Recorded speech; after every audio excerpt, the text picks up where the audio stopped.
Bonjour chers frères et sœurs, je vous salue dans le précieux nom de notre Seigneur Receveur Jésus. Que la paix du Seigneur soit avec vous, là où vous vous trouvez, et que sa grâce se répande dans vos vies respectives. Nous allons incliner légèrement les têtes et confier ce moment entre les mains du Seigneur. Prions. Seigneur, nous te disons merci et nous t'apprécions pour ta fidélité. C'est toi qui as permis ce moment. Nous voulons te prier afin que tu prennes le contrôle et que tu sois le souverain de ce temps. Je vais me cacher derrière ta croix afin que toi seul sois vu ce matin dans le nom de Jésus. Je prie pour une personne ce matin, que ta parole puisse faire du bien à cette personne dans le nom puissant de Jésus. Saint-Esprit de Dieu, prends le contrôle de tout, prends la première place et que la gloire revienne à notre Seigneur. Au nom puissant de Jésus, nous avons prié. Amen. Soyez bénis, bien-aimés. Avant tout propos, je voulais nous exhorter et nous encourager par rapport donc à la situation que nous vivons depuis un moment, par rapport à l'épreuve que nous traversons depuis l'endormissement de notre papa, l'apôtre Zacharie Adetola, dans le Seigneur. Ça a été un moment difficile et ça continue de l'être pour chacun de nous. Mais je voudrais rappeler des propos de révérend Georges Amwako le dimanche dernier, lors donc du culte. Il a dit ceci: si la sagesse de Dieu permet ce que sa puissance peut empêcher, alors rendons-lui gloire. Si donc la sagesse de Dieu a permis le départ de notre papa, l'apôtre Zacharie Adetola, alors que sa puissance pouvait empêcher cela, alors rendons gloire au Seigneur. Fortifions-nous donc et prenons tous courage. Le départ brusque et inattendu de notre papa doit interpeller chacun de nous à méditer sur sa propre condition et sa relation avec le Seigneur. Notre papa aimait bien citer cette référence tirée du livre de 2 Timothée, le chapitre 4, le verset 7 au verset 8. J'ai combattu le bon combat, j'ai achevé la course. Et oui, notre père, l'apôtre Zacharie Adetola, a combattu le bon combat, il a achevé sa course et désormais il repose de ses œuvres. Si nous ajoutons donc à l'épreuve que nous vivons depuis un peu plus d'une semaine, si nous ajoutons donc à cela la situation donc du Covid-19 qui a confiné toutes les populations du monde entier, qui a mis à genoux toutes les puissances du monde, qui a ébranlé les systèmes, ébranlé les économies et qui continue d'endeuiller chaque jour les nations, on est en droit donc de s'interroger, de revenir à soi et de faire un retour, marquer un retour véritable à Dieu. J'ai reçu donc instruction ce matin de maman pasteur de nous entretenir donc sur le thème le retour à Dieu. Et j'ai choisi comme sous-thème, donc à ce thème, se garder de l'idolâtrie des temps modernes. Qu'entend-on par retour à Dieu? Le thème retour à Dieu suppose l'action de revenir à ou de revenir sur quelque chose.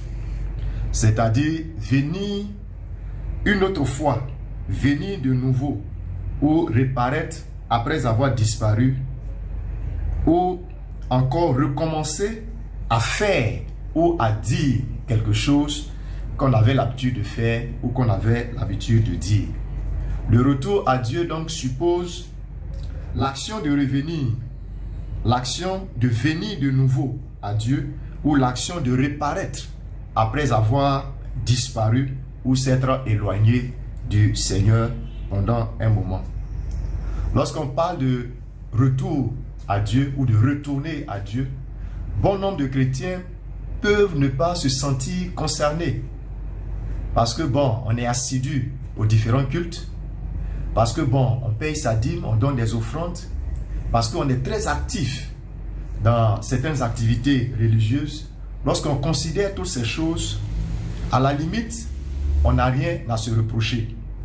Mais nous allons ensemble lire une référence tirée du livre de Matthieu, le chapitre 22, le verset 37 au verset 39. Et à partir donc de cette référence, nous allons tirer deux faits. Et ces deux faits donc vont nous interpeller sur un certain nombre d'éléments que nous allons exploiter les temps à venir. Lisons. Matthieu, le chapitre 22, le verset 37 au verset 39.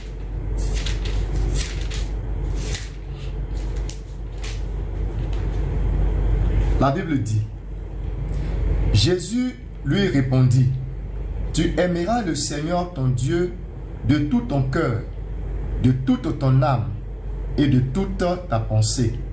C'est la première et le plus grand commandement. Et voici le second qui lui est semblable. Tu aimeras ton prochain comme toi-même. Donc il y a deux éléments qui ressortent ici. Le tout premier, tu aimeras ton Dieu, et le second, tu aimeras ton prochain. Lorsque nous collons donc cette première partie, tu aimeras ton Dieu, au livre donc de Exode, puisque cette partie ou cette parole a pour source le livre d'Exode, le chapitre 20, le verset 3 au verset 5, lorsque Moïse donc a reçu les 10 commandements. Lisons. Exode, le chapitre 20, le verset 3 au verset 5. Tu n'auras pas d'autre Dieu devant ma face. Tu ne te feras point d'image taillée, ni de représentation quelconque des choses qui sont en haut dans les cieux, qui sont en bas sur la terre et qui sont dans les eaux plus bas que la terre. Tu ne te prosterneras point devant elles et tu ne les serviras point. Car moi, l'Éternel ton Dieu, je suis un Dieu jaloux qui punit l'iniquité des pères sur les enfants jusqu'à la 3e et à la 4e génération de ceux qui me haïssent. Donc le Seigneur, en demandant ou en donnant ce commandement à Moïse, nous interpelle tous à l'aimer de tout notre cœur, de toute notre âme, et de ne pas avoir d'autre Dieu devant sa face. En réalité, lorsque nous nous éloignons ou nous nous détournons de Dieu, alors nous plongeons dans ce qu'on appelle l'idolâtrie. Et certains chrétiens ou certaines personnes pourraient me dire, mais bon, comment un chrétien peut-il être idolâtre? Laissez-moi vous donner la définition de ce que c'est que l'idolâtrie et ensemble nous allons essayer d'apprécier. Une idole, c'est toute chose qui remplace le seul vrai Dieu dans nos vies. Cela peut être toute chose qui touche notre cœur plus que Dieu, ou toute chose qui prend beaucoup plus de place dans notre cœur ou qui occupe beaucoup de notre temps, nous laissant peu ou pas du tout de temps à passer avec Dieu. Et beaucoup de chrétiens s'engagent de nos jours dans l'adoration des idoles sans savoir que cela est condamnable ou sans même savoir simplement qu'ils sont devenus idolâtres, quoique allant à l'église, quoique se disant entre guillemets chrétiens. Nous allons ensemble donc essayer de relever quelques formes d'idolâtrie des temps modernes. Et par rapport à cela, chacun va essayer donc de se situer par rapport à sa situation ou par rapport à son état propre. Nous allons donc essayer d'énumérer un certain nombre de formes d'idolâtrie. Le tout premier élément que nous pouvons mentionner, c'est le fait de maquiller Dieu dans des perceptions ou dans des raisonnements non bibliques qui en réalité mettent en valeur nos propres valeurs personnelles ou mettent en valeur nos propres perceptions ou nos propres raisonnements personnels. Il y a par exemple des personnes qui ont remplacé Dieu par leur pasteur, qui ont remplacé la parole de Dieu par la parole de leur pasteur. Il y a certains pasteurs même qui ne lisent pas la Bible. Et il y a certains également qui interdisent les chrétiens, pas les chrétiens, qui interdisent les personnes de lire la Bible. Et ce sont leurs traités ou leurs propos qui ont été transcrits et édités qui remplacent la Bible.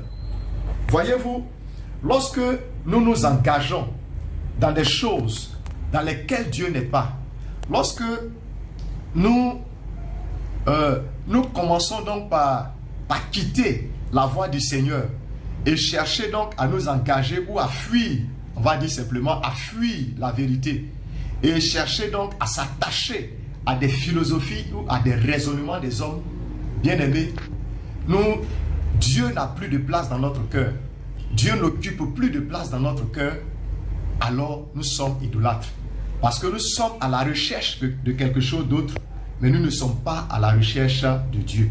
Nous ne faisons pas ce que Dieu attend que nous fassions, mais nous faisons ce que nous voulons faire. Dans 2 Timothée, le chapitre 4, le verset 3 au verset 4, la Bible dit ceci.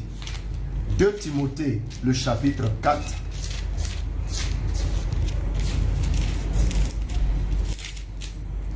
« 2 Timothée, le chapitre 4, le verset 3 au verset 4. La Bible dit, car il viendra un temps où les hommes ne supporteront pas la saine doctrine, mais ayant la démangeaison d'entendre des choses agréables, ils se donneront une foule de docteurs selon leurs propres désirs, détourneront l'oreille de la vérité et se tourneront vers les fables. Mais toi, sois sobre en toutes choses, supporte les souffrances, fais l'œuvre d'un évangéliste, remplis bien ton ministère. » Donc voici en réalité des personnes qui ont abandonné Dieu et des personnes qui, peut-être que la vérité est trop forte ou la parole de Dieu est trop forte pour elles, alors qu'elles désirent vivre une certaine vie ou elles désirent donc continuer à faire ce qu'elles avaient l'habitude de faire alors que la parole de Dieu l'interdit, vont se chercher des personnes qui vont les caresser dans le sens du poil, qui vont leur dire ce qu'ils veulent entendre. Lorsqu'on se détourne donc de la vérité et qu'on s'attache donc à ces choses en fuyant la vérité, alors nous ôtons Dieu de notre priorité. Dieu n'est plus dans notre quotidien, Dieu n'est plus dans ce que nous faisons, nous devenons automatiquement idolâtres. La deuxième chose, c'est le matérialisme, c'est-à-dire la considération excessive des possessions mondaines.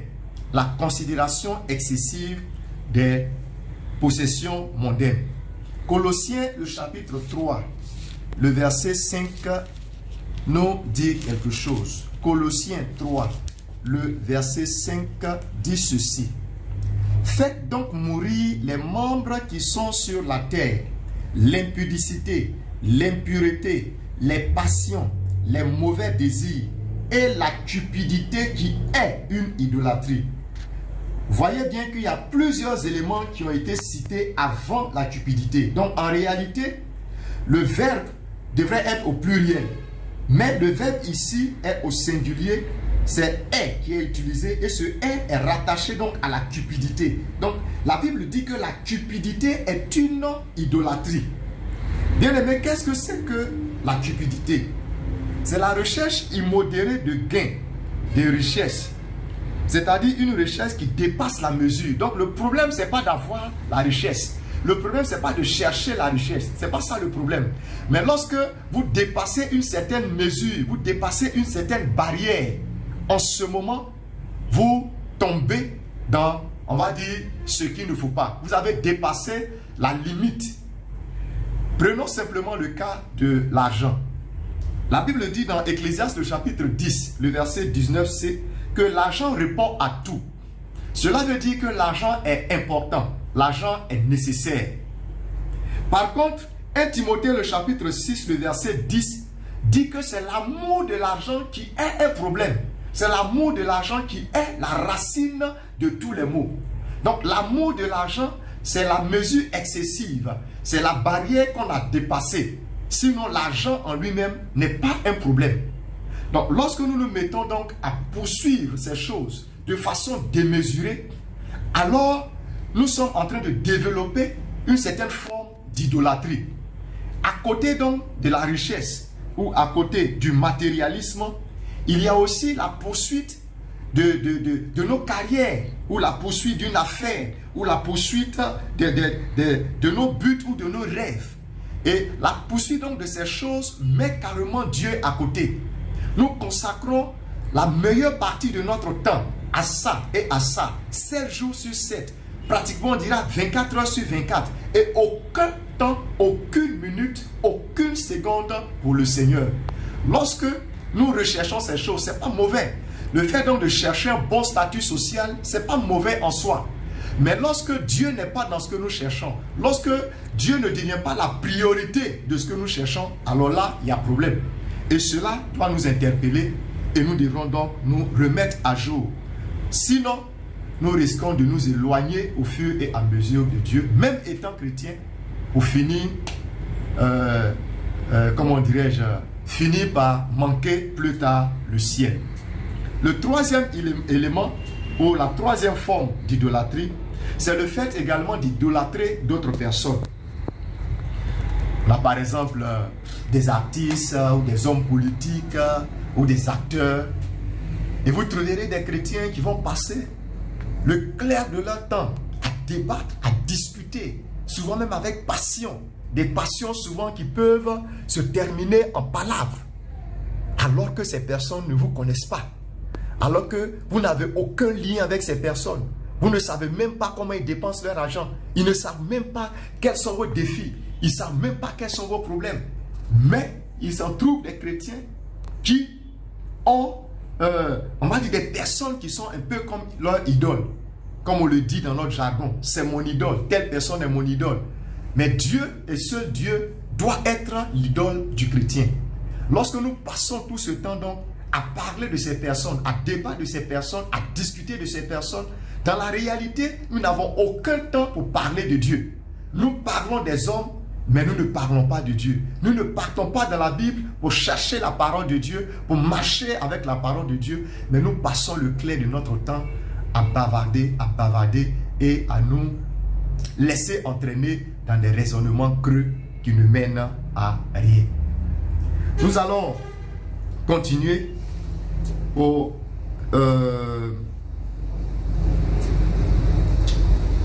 énumérer le quatrième élément par rapport donc aux nouvelles formes d'idolâtrie des temps modernes. C'est l'intellectualisme. Excusez-moi, l'intellectualisme. Bien aimé, lorsque on est trop intellectuel, c'est un problème. C'est pas mauvais d'aller à l'école. C'est pas mauvais de faire de longues études. Mais c'est mauvais et c'est dangereux lorsqu'on est trop intellectuel. Quand on est trop intellectuel, on raisonne beaucoup. On passe tout notre temps à raisonner et à philosopher.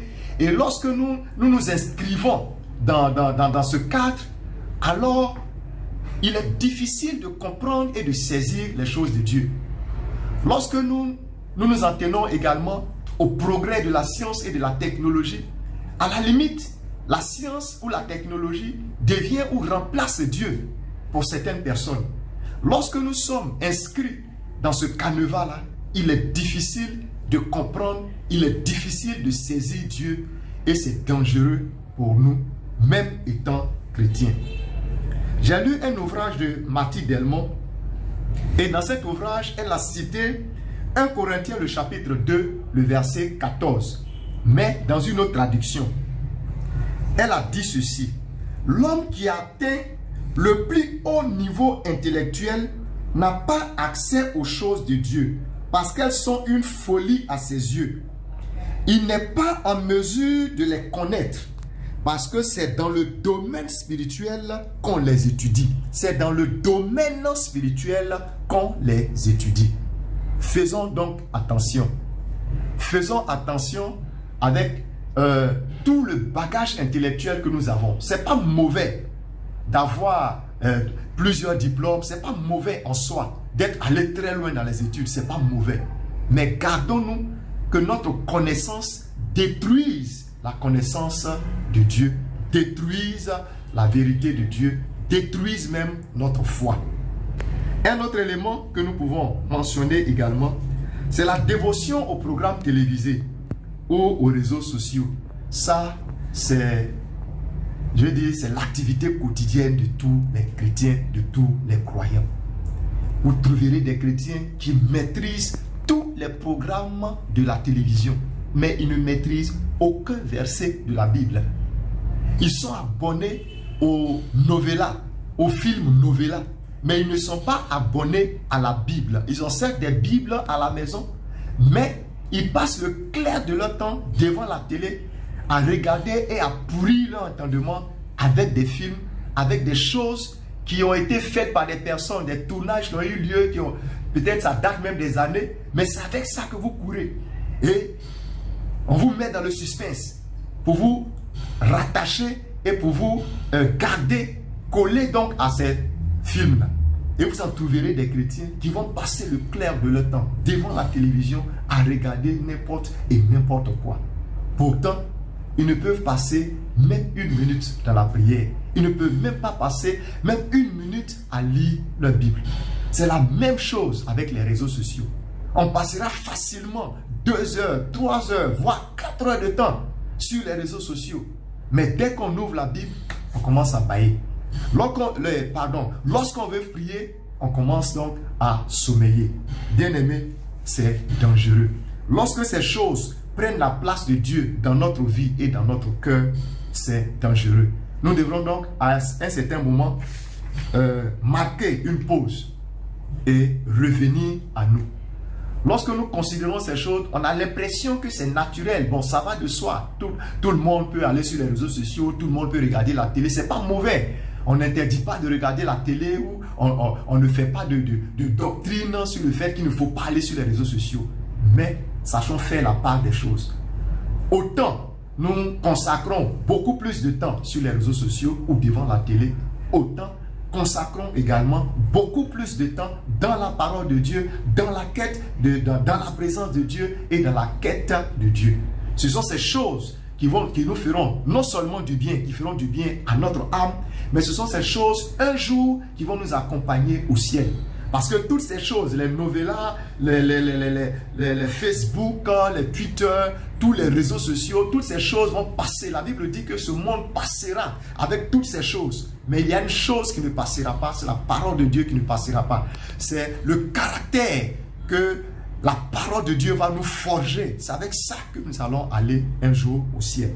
Si nous ne faisons pas attention, ces choses peuvent prendre notre cœur, être la priorité ou la primauté de tout ce que nous faisons dans notre vie et nous éloigner petit à petit du Seigneur. Nous allons terminer avec un 6e élément qui est la question donc des boîtes de nuit, des pornographies, des jeux de hasard. Certaines personnes diront, mais est-ce qu'il y a des chrétiens qui font ça? Effectivement, il y a des chrétiens qui sont abonnés aux sites pornographiques, qui sont abonnés aux boîtes de nuit, qui passent le clair de leur temps dans les boîtes de nuit et qui sont également abonnés aux jeux de hasard. Ils n'ont pas de temps pour aller dans la Bible, pour aller fouiller dans la Bible, chercher dans la Bible les bénédictions de Dieu ou ce que Dieu est capable de faire pour ses enfants, pour les enrichir. Ils préfèrent s'adonner à des jeux de hasard qui, à la limite, même les appauvrit plus tard.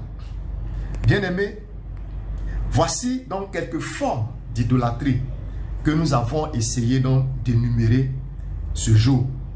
Il y en a plusieurs, mais nous voulions, au travers donc de ces quelques éléments, interpeller les uns et les autres, nous interpeller sur le fait que nous pouvons aller à l'église, payer notre dîme, donner des offrandes, être actifs dans les activités de l'église, mais être également idolâtre. N'oublions pas que Dieu punit sévèrement l'idolâtrie. Nous avons vu cela dans la référence que nous avons lue dans le livre d'Exode, dans les 10 commandements. Il dit qu'il punit l'iniquité des pères jusqu'à la 3e et à la 4e génération sur leur descendance.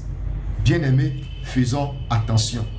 Si nous ne prenons garde, toutes ces choses vont nous éloigner petit à petit, et c'est ce que ça fait. Ça nous éloigne petit à petit de la parole de Dieu. Ça nous éloigne finalement de Dieu. Et si nous sommes éloignés de Dieu, à la fin, nous ne pourrons pas gagner le ciel.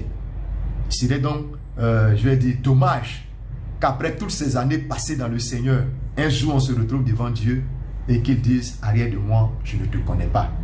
Bien-aimés, faisons attention, revenons à nous, réfléchissons sur notre condition et au travers donc des éléments que nous avons donnés tout à l'heure, voyons dans quel cas ou dans quelle situation nous sommes et essayons donc de corriger cela. N'oublions pas que nous sommes de passage sur cette terre. Nous sommes en transit sur la terre.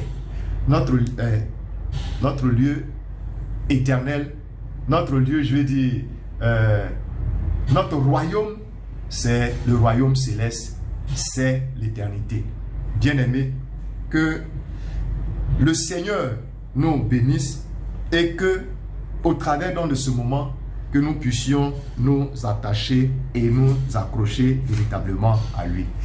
Nous allons conclure ce moment en lisant rapidement 2 Pierre, le chapitre 3, le verset 10 au verset 14. 2 Pierre, le chapitre 3, le verset 10 au verset 14.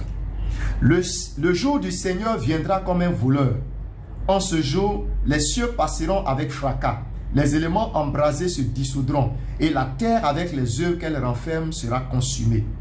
Puisque donc, toutes ces choses doivent se dissoudre, quelles ne doivent pas être la sainteté de votre conduite et votre piété, tandis que vous attendez et hâtez l'avènement du jour de Dieu, à cause duquel les cieux enflammés se dissoudront et les éléments embrasés se fondront. Mais nous attendrons, selon sa promesse, de nouveaux cieux et une nouvelle terre où la justice habitera. C'est pourquoi, bien-aimés, en attendant ces choses, appliquez-vous à être trouvés par lui sans tache et irrépréhensible. Appliquez-vous à être trouvés par lui sans tache et irrépréhensible dans la paix. Que le Seigneur nous bénisse et qu'il nous aide à pouvoir donc nous éloigner de ces formes d'idolâtrie qui peuvent nous conduire à la perdition. Que le Seigneur vous bénisse. Nous allons, pour finir totalement, comme nous avons l'habitude de le faire, citer notre psaume, le psaume 15, à la suite de quoi nous allons proclamer les différents éléments de l'année et nous allons terminer rapidement ce moment. Lisons. Psaume, le chapitre 15. Vous répétez après moi. Ô Éternel, qui séjournera dans ta tente, qui demeurera sur ta montagne sainte, celui qui marche dans l'intégrité, qui pratique la justice et qui dit la vérité selon son cœur. Il ne calomnie point avec sa langue, il ne fait point de mal à son semblable et il ne jette point l'opprobre sur son prochain. Il regarde avec dédain celui qui est méprisable, mais il honore ceux qui craignent l'Éternel. Il ne se rétracte point s'il fait un serment à son préjudice. Il n'exige point d'intérêt de son argent et il n'accepte point de don contre l'innocent. Celui qui se conduit ainsi ne chancelle jamais. Répétez toujours après moi. En cette année 2020, les rois seront mes nourriciers. J'aurai du repos de tous côtés et je reste fidèle et loyal à mon Dieu au nom puissant de Jésus-Christ.